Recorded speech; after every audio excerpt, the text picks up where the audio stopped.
Welcome to the Find Your Leadership Confidence podcast with Vicki Noethling. You are about to discover impactful lessons that help you grow as an individual, grow your confidence, and find the positive and good within you, so you powerfully and authentically become the best version of yourself. Be sure you visit our website at www.findyourleadershipconfidence.com. While you're there, subscribe to us via your favorite network. Now tune in, get ready, and enjoy the journey of emerging as a leader of exception in the 21st century. Welcome, everyone, to the Find Your Leadership Confidence podcast. I'm your host, Vicki Noethling, coming to you from Roswell, Georgia. The goal of this podcast is to bring topics and guests that will empower you to become a confident leader and take your business and your life to the next level. Today, we have a return guest, Phil Whitebloom. And let me tell you a little bit about Phil if you hadn't seen that first podcast. So Phil is a seasoned sales expert and dynamic leader with over 40 years of experience in sales, sales management, and executive leadership. His illustrious career began immediately after college and includes notable highlights such as his 23-year tenure at Sony, where he rose from a salesperson to vice president of sales for government, corporate, and education sectors. Phil's outstanding performance at Sony earned him the prestigious Samurai Award twice, the company's highest honor. When we last talked, we were touched on just briefly a little bit about the myths of sales people and selling. And so we're going to talk about delve deeper into this today. Again, the myths around selling and salespeople. Please join me in welcoming back my guest, Phil Whitebloom. Phil, Thank you. So excited to get into this topic because there are a lot of things that scare people about selling, and I'm sure we're here to try to displace it. Last time we talked about the art of handling objections and closing sales, and so we just talked a little bit about these myths. And so I'd love for you, just in case people hadn't seen that first one, and you can all find them and on my Vicki Noethling's YouTube channel, as well as my findyourleadership.confidence.com. But let's remind them, where do you call home? Where do you live? And share a little bit more about your backstory. Okay. Hey, so Vicki, I have to tell you, it's an honor to be asked back. And I have to tell you, the only thing that's I enjoy more than listening to your excellent podcast is being a participant on your excellent podcast. So thank you very much. Thank you so much for being a great guest. Yeah. And I tell you, so, for everybody who's listening, Vicki, this is her topic. This is your topic, Vicki. So you were interested in this, and that's why we're talking about this today. So we don't have time to cover like the top 10 that I've written down. I'm just going to read them real quick, if that's okay. And then we're going to focus on a few of them. Yeah. And so not in any particular order. These are not from the biggest myth to the least biggest myth. They're just myths. So salespeople are born, not made. Sales is about persuasion and manipulation. Sales is an individual endeavor. Salespeople must be extroverts. Sales is solely about closing deals. Salespeople must always be aggressive. Sales is a high risk profession. Sales must always be available. Salespeople must always be available. Success in sales depends solely on product knowledge. Sales is a one-time transaction.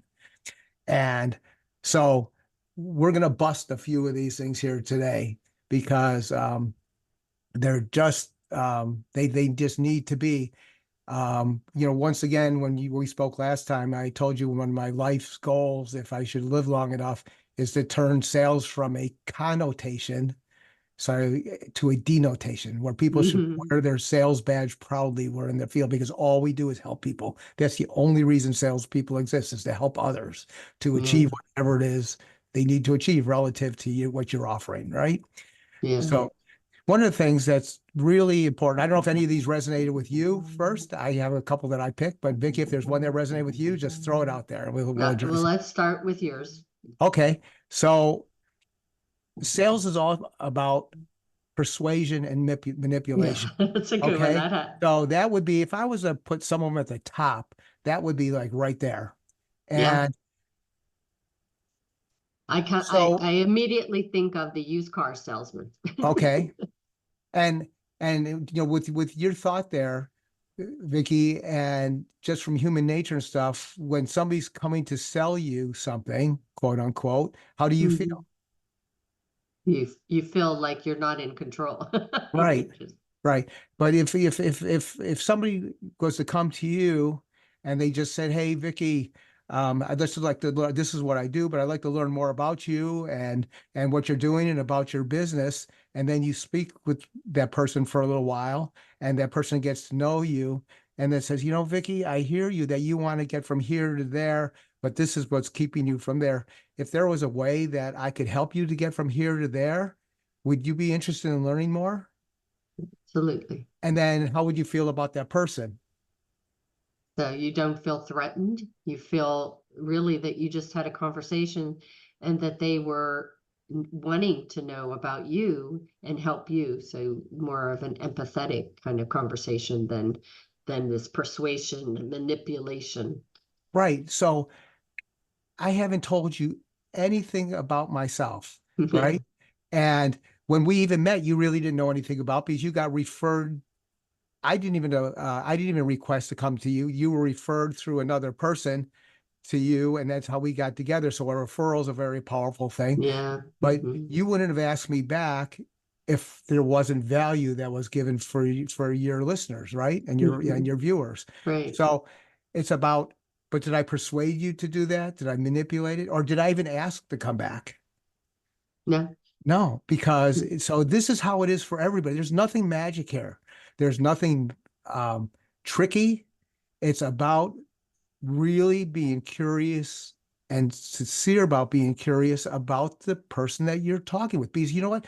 You may not know how to help that person to reach whatever their individual goal or dream is. I bet you may know somebody else who does have the ability to I do was that. just And gonna by say doing, that.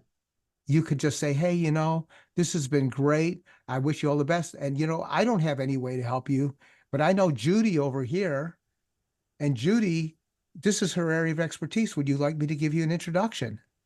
And then you go ahead and you build a relationship with Judy, and then she comes back and you're able to get there. I didn't sell you anything that I made a dollar on, but I was able to connect you with somebody who was to help you to get to a place where you wanted to be.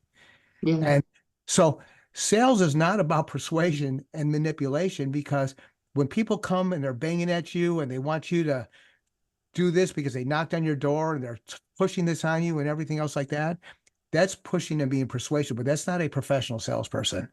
Yeah. And so it's up to all of us who are coaches and sales managers and trainers and schools to truly train people on how to be good listeners, because it's not only about selling for dollars and stuff.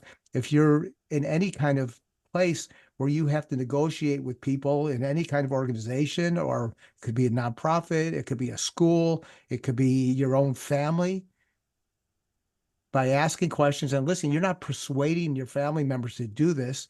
You're asking them things. You're not manipulating them. You're getting to go do things that are going to be helpful to them and to you and to everybody else.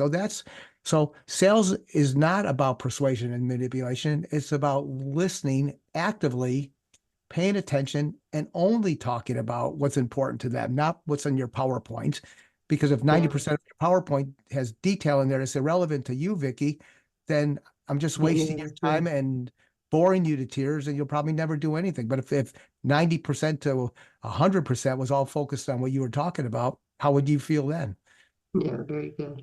And as you're talking about that, it kind of makes me think about, say, if the audience out there has an organization, a sales group, and maybe your system, your process was your salespeople have to make so many sales a day, and they're on that quota, but that really doesn't align with your comment of really building that relationship and listening to people. I always used to go through this thing with hairdressers. So female entrepreneurs out there maybe can relate. But I never wanted I didn't want to go to a place that said they were going to be able to cut my hair in 30 minutes or less. Because I thought, no, you didn't take any time to really get to understand what I needed. I wanted any things that would make me upset. Say I had long hair and you decided, well, I'm just going to cut her hair short. And so I never trusted anyone to cut my hair that didn't that had that kind of sales mentality that we're going to get every 30 minutes change over that chair.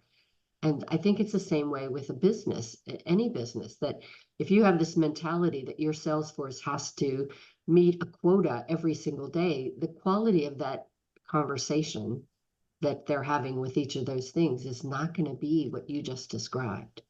And your example was spot on and perfect, because he never once talked about price. You didn't do anything of that. You didn't say, how fast can you get it done? It was really about doing what you want. And you're going to do business with somebody who's going to who you're going to feel confident about, because you're trusting them, especially with your face. I mean, can you get anything more visible? No. Right? You can't take your face and put it on a bookshelf if it turned out that's something you didn't like, right? You're carrying it on top of your shoulders, right? So, it was the perfect example. And that's how, and I don't care what you sell, your product or your service, what you just described is the same way. Get it to, how it's going to help these people. What is important to them? Why do they want to do business with you? Because there are certain things that are commodities and it's 100% the same. And, you go online or wherever else and it's all it is price. But when you have salespeople involved, they're there for a reason. Right? For sure. Yeah. So what's our next myth? So I'm going to kind of flip the ticket here a little bit. Okay. On sales is solely about closing deals. Now, the political correct thing to say here, which everybody's probably maybe listening for, say, well, that's not true. It's about helping people and everything else. Well, I'm not going to necessarily say that. It depends on which end of the sales you're talking about, because I just had a client meeting just before coming on here where I was hired for a reason. And that reason is to get them to make sales and more sales. I was hired by the CEO. So just came out of this meeting. And so let me repeat it. Sales is solely about closing deals. It depends on which end you're on. If you are going out and you're talking to people like talking to you, first of all, the reason you're there is to make sales. When I was 22 years old and I had my first sales job selling dictation equipment, office equipment, I went to this insurance agent and I asked this insurance agency, it was a big one, so they had a head of procurement.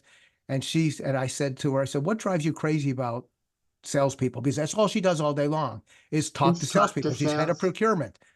And she said, Phil, and by the way, if you're watching on YouTube, you can see I have very gray hair. I had very black hair then. She said, when the salespeople don't ask me for the order, she goes, I know why they're there, why they're here with me. She goes, did they know why they came in? Sometimes I wanted to actually buy their product, but they never asked, so I didn't buy it. So there's a line here when you say sales is solely about closing sales. Well, yeah, if you're going to take people's time and everything else, you're going there to help them, but you're there to make a sale. They know that. It's not just coming by and say, hey, I'm coming to help you feel better, and if that's what it was, that's a different kind of sale in itself, right? Yeah.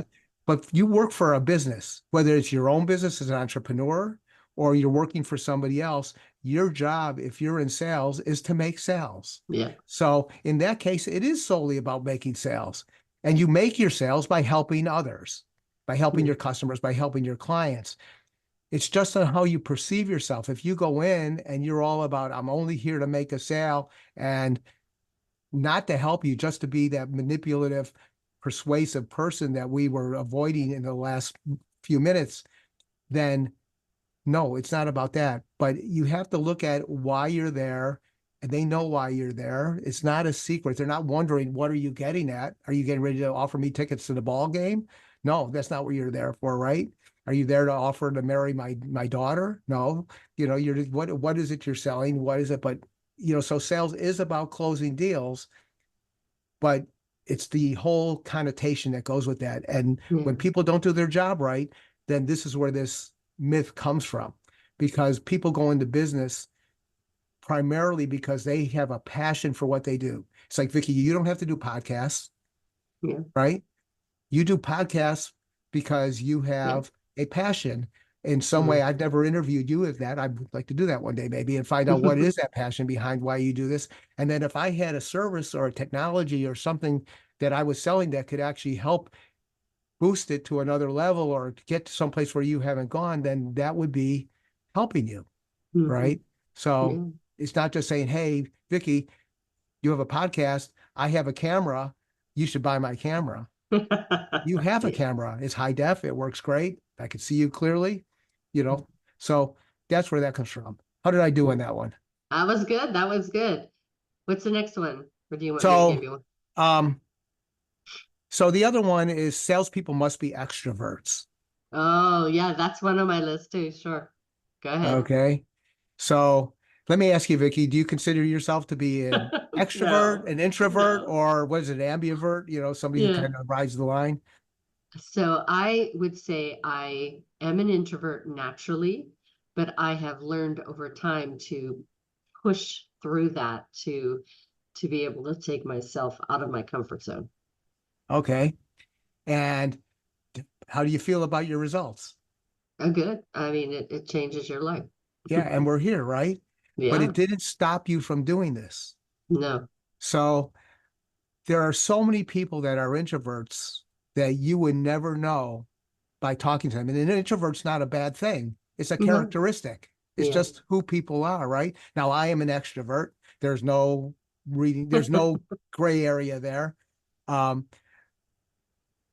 I work with a lot of people who are introverts, and when you're an introvert and you're in sales, you may have a difficult time at the beginning going out into public and going and networking and doing these things where you have to put yourself out there and you're not Mhm. comfortable in a group environment a lot of times. And there's ways that I work with people in that, but I have to tell you that being an introvert, you're more likely to be a really good listener Yes, because you you're are. less likely to be a chatterbox. Like I'm Yeah. being on your guest here today, but I'm your guest. So that's what you want me to do. But when I do this in a sales environment, then I generally don't have good results because I'm talking more than Yeah, listening. And that's that's right. more than a cliche. You know, God gave us two ears and one mouth, so you'd be listening twice as much, right? We all know that one. There's truth to that. Yes. Um, but it's in the practice. And an introvert, once you get over your thing that if you're focused entirely on that you're there to help somebody and you're just going there and you sit down and you have this meeting, they excel Yeah. in the meeting. You know, would you Mhm. feel that way yourself when you're looking, once you were in front of somebody, you were sitting down or even a small group, you were like, fine. It's Yeah. just getting there, right? So salespeople must be extroverts is completely a myth Yeah. because it doesn't matter, you know, whether which you're an introvert or an extrovert, because it's about being passionate about what you do and about why you're doing it and what that means to others. And it's a technical thing. It's like I have a Yeah. harder time getting there, but once you're there, you could outperform everybody. And I You, think it's really interesting that you did bring up active listening because I think for extroverts, a lot of times that's a challenge. You know, we think, oh, well, it's so easy for them, but it is a challenge for them to keep their mouth shut long enough to listen, to understand, because they may listen and hear, but then interrupt the person before they can truly give you that golden nugget that says, this is really where the pain is. This is the problem that they want to try to solve. yeah. So the next one is I'm going to be calling out the companies or an industry type in this way where success in sales depends solely on product knowledge. Yeah. And so I don't know that anybody truly believes that, but when I watch how companies hire salespeople and how they put salespeople out there, and I just wrote a blog on this just this week, which will live forever on social media and on the site stuff, that it's very interesting that the industry that seeks me out, because being a sales coach it's agnostic. It doesn't matter what you're selling or anything else. So I can't answer Right. the easy, which would be the easiest thing to answer. I focus only on pet hotels. That would be very finite, right? And Yes. but it's not. But the ones that it's actually financial services. It's Mm, insurance. It's finance people who sell investments and things like that because they're so trained on their product, but they don't put the training in there. They give them scripts, the salespeople and everything else. And if they're brand new into all this, they really are struggling. They struggle. don't teach them, no matter what anybody thinks, as to how to be a successful salesperson. So, Vicki, if you think about when you get insurance, something that's easy, most people who are listening here Hmm. should be able to, their feelings. And the insurance person is telling you things. What is it? Let's just talk about, let's say life insurance and just in a general term, what is it that you really is on your mind, just in very Well, general, just a couple things without exposing your life. um, well, first of all, it's going to be, how's this going to help my family whenever I'm gone to be able to cover my bills, put me to rest and all those things. That's what, right. how is this money going to be accumulated and saved and grow? Okay, great answer. And there may be, if there's 1 million of you people listening to Vicki's podcast right now, there's going to be 1 million different answers, although there'll be some overlap, right? Because everything's to Mhm. you. So when the insurance persons are selling this to you, what is it that what do you remember? Are they focused right on what you said, or are they sharing everything about the details? I'm kind of leading the witness here. I get that. Mhm. Are they sharing with you all the details that come with, who their company is and all this and all the things that are in the policy? What has your experience been in having people call on you? I don't think that they spend a whole lot of time talking about all the things about the company and the policies, offer opportunities. They Good. just focused on just what I needed to hear to be able to close the sale, I think. That's great. Because if that's your experience, then that's exactly what should happen. So everybody should just listen to what Vicki said. It's there. So you may have all kinds of information in your slide deck, and you may have all kinds of information in your policy that you've been trained on all that stuff.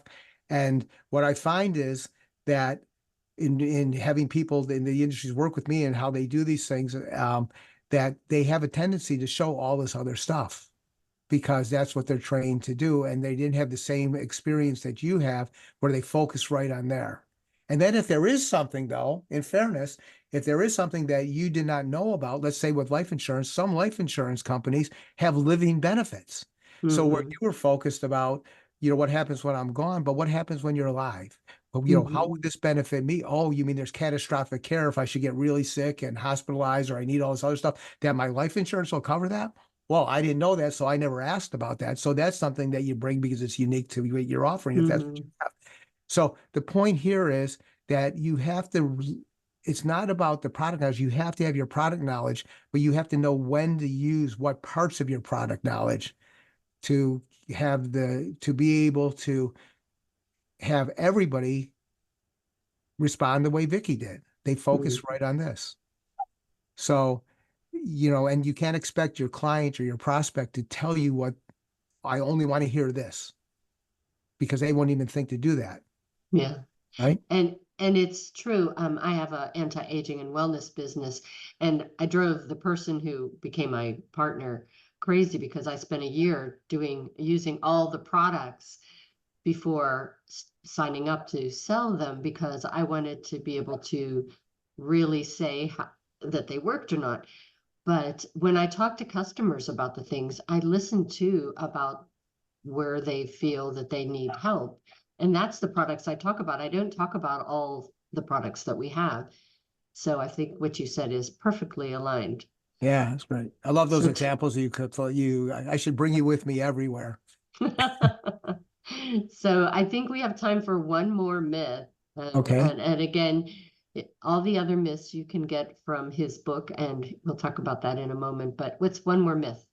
So let's talk about it for people who are thinking about going into sales. So sales is a high risk profession.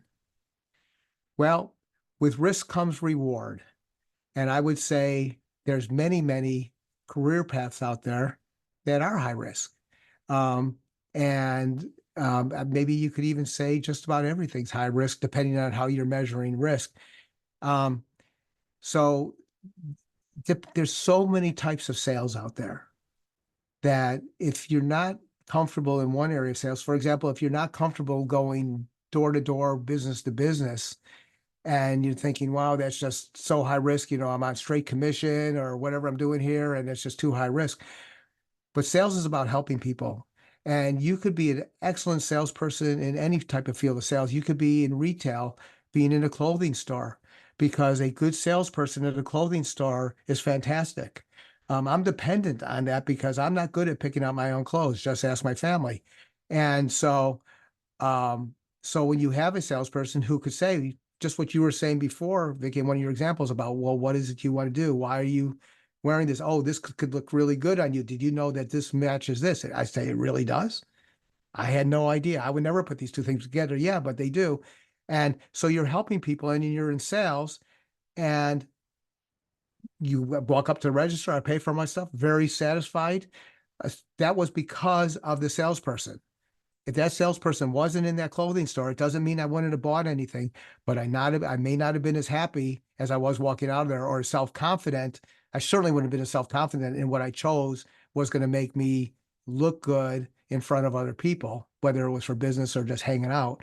Um, and there's so many different types of places you could sell.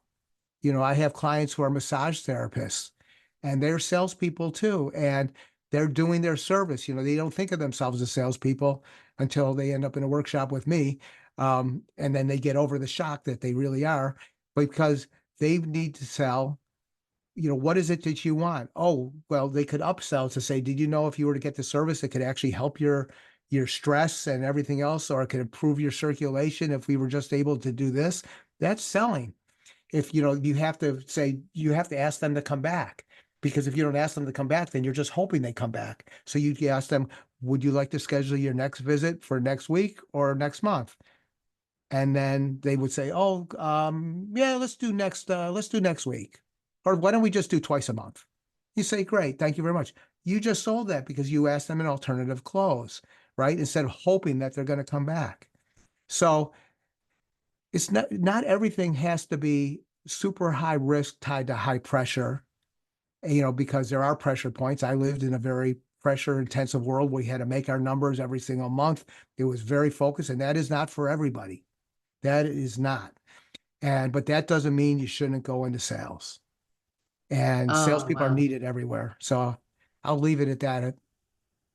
Well, and I hate sales in the sense that of the word sales, but I love having a conversation of where I can guide you or direct you, connect you with someone that can help a problem that you have. And to me, that's sales. Yes, it is. Perfect.